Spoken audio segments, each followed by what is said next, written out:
Yeah, g'day YouTubers. Tinker O'Toole again with another video. Someone was asking me what sort of accuracy I can get on this old Hercus lathe.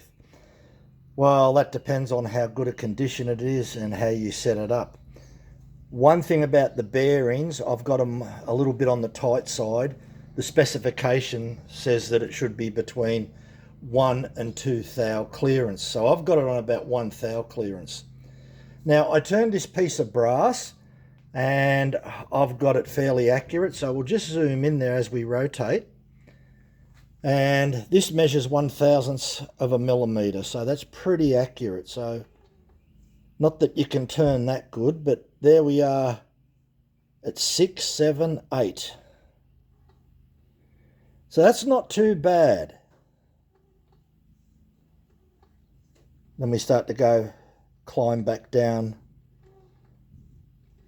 We should go back to 0 there somewhere.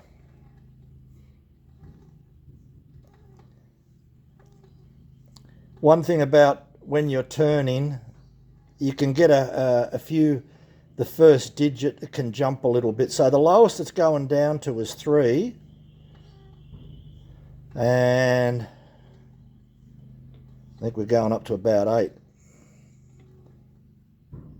There it is. 1. There's 8.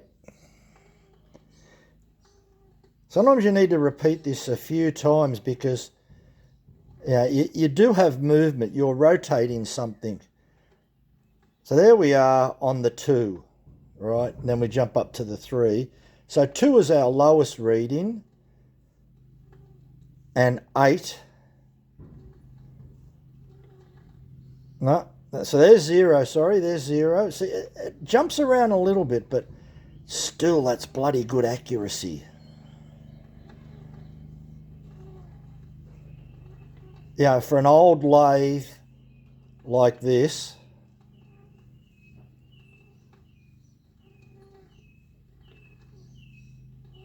I think you'll agree that that's pretty good.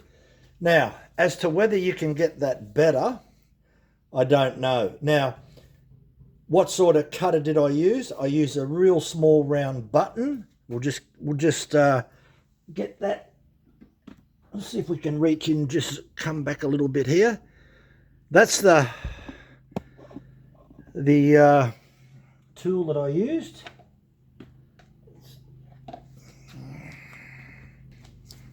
Okay, so there it is there.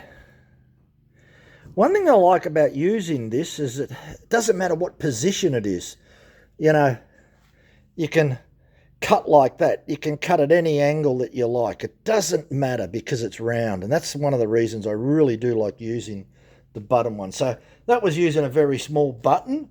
So to get that type of clearance, if you're after something with a clearance of so small, that's brilliant.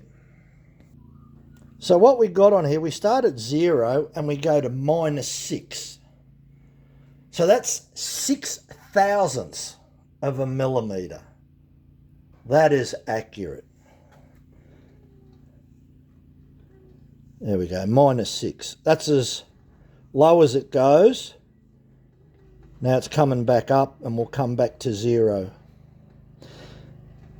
Not that I would ever work to those tolerances, but it just goes to show you that's what can be achieved. So it's up to you whether you tighten your spindle bearings up to 1 thou clearance or 2 thou clearance. Now what I did do, and we'll just zoom in there and I'll show you, we'll just take this off and show you, is we actually, you can see those 2 marks down the bottom. So tighten it up, that's 1 thou on the left, and if we loosen it to the other one, that's about 2 thou. So if I'm going to do some precision work, I'll have it on the tighter clearance rather than the looser clearance. But that's a specification, so it's within spec. and you'll get a better finish on brass or aluminium than you would mild. Mild steel's just absolute garbage. Don't expect to get some great finish and get some sort of tolerance like this. Anyway, thanks for watching. Bye for now.